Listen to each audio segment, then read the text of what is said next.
தேசத்திற்காக ஒரு ஜெபம் என்கிற ஜெப வேளைக்கு நேராக இயேசு கிறிஸ்துவின் நாமத்தினாலே உங்களை வாழ்த்தி வரவேற்கிறேன். இன்றைய நாளிலும் உலக நாடுகளின் வரிசையிலே இன்றைக்கு நாம் எகிப்து தேசத்துக்காக இன்றைக்கு நாம் தேவனை நோக்கி ஜெபிக்க போகிறோம். எகிப்து வட ஆப்பிரிக்காவில் உள்ள ஒரு குடியரசு ஆகும். கைரோ இந்நாட்டின் தலைநகராகும். இது உலகின் 15வது அதிக மக்கள் தொகை கொண்ட நாடாகும். கிட்டத்தட்ட 11.25 கோடிக்கு அதிகமான மக்களை கொண்டுள்ள இந்த நாட்டுக்காக நாம் ஜெபிப்போம். இந்த நாடு 27 மாநிலங்கள் பிரிக்கப்பட்டு உள்ளது. ஒவ்வொரு மாநிலத்திலும் கர்த்தருடைய ஆளுகை ஊற்றப்படும்படியாய் நாம் ஜெபிப்போம். இங்கு பெரும்பான்மையாக இஸ்லாம் மதத்தை பின்பற்றுகிறார்கள். கிறிஸ்தவர்கள் 10% மேற்பட்டவர்களாய் இருக்கிறார்கள். மீதி உள்ளவர்கள் இஸ்லாம் மதத்தை பின்பற்றுகிறவர்களாய் இருக்கிறார்கள். இன்றைக்கு நாம் இவர்களுடைய ரட்சிப்புக்காக நாம் தேவனை நோக்கி ஜெபிப்போம். நம்மளுடைய வேதாகமத்தில் கிட்டத்தட்ட 80% புஸ்தகத்துக்கு மேல் எகிப்தை பற்றிய செய்திகளை நாம் அறிந்து கொள்ளலாம். எகிப்தின் நாடை பற்றி நாம் வேதாகமத்திலே அதிக இடங்களிலே நாம் வாசிக்கிறோம். இன்றைக்கு எகிப்தின் நாட்டிலே தேவனுடைய ரட்சிப்பு விளங்கும்படியாய் இன்றைக்கு நாம் பாரத்தோடு நாம் ஜெபிப்போம்.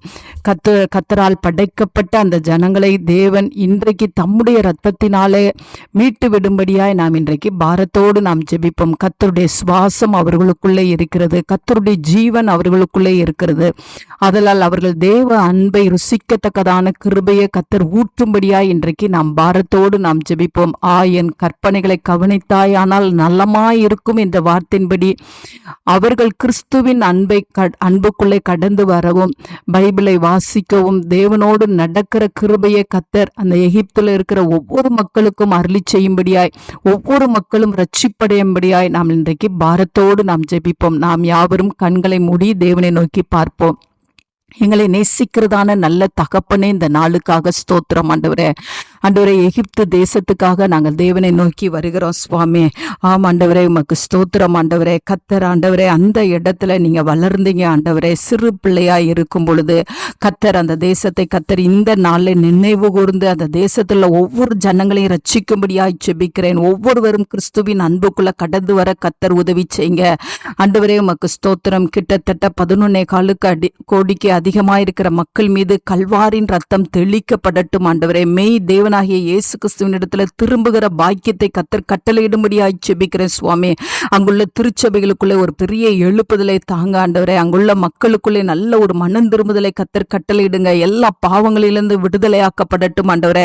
அந்த பழமையான தேசம் ஆண்டவரே, தேவனை அறிந்து கொள்ளுகிற கிருபையை தாங்க. தேவனுடைய 2ஆம் வருகைக்கு அந்த தேசம் ஆயத்தமுள்ள தேசமாய் காணப்பட கர்த்தர் உதவி செய்யுங்க ஆண்டவரே. சிறு பிள்ளைகள், வாலிபர்கள், பெரியவர்கள் ஒவ்வொருவரையும் கர்த்தர் ரட்சிக்கும்படியாய் ஜெபிக்கிறேன் சுவாமி. ஆண்டவரே, அந்த எகிப்து தேசத்துக்கு ஆண்டவரே அப்பா, சுற்றுலா துறைக்கு வருகிறவர்கள், சுற்றி பார்க்கும்படி வருகிற ஒவ்வொருவரையும் கர்த்தர் ரட்சிக்கும்படியாய் ஜெபிக்கிறேன். ஒவ்வொருவரும் தேவனை அறிந்து கொள்ளுகிற கிருபையை கர்த்தர் அருளி செய்யும்படியாய் ஜெபிக்கிறேன் சுவாமி. ஆண்டவரே, எகிப்து தேசம் முழுவதும் கர்த்தருடைய ஆளுகை ஊற்றப்படட்டும். ஒவ்வொரு மக்களையும் கர்த்தர் பேராய் ஆண்டவரை சந்தித்து ஒவ்வொருவரையும் கர்த்தர் ரட்சித்தருளும்படியாய் இயேசு கிறிஸ்து மூலம் ஜெபிக்கிறேன் நல்ல பிதாவே. ஆமேன், ஆமேன்.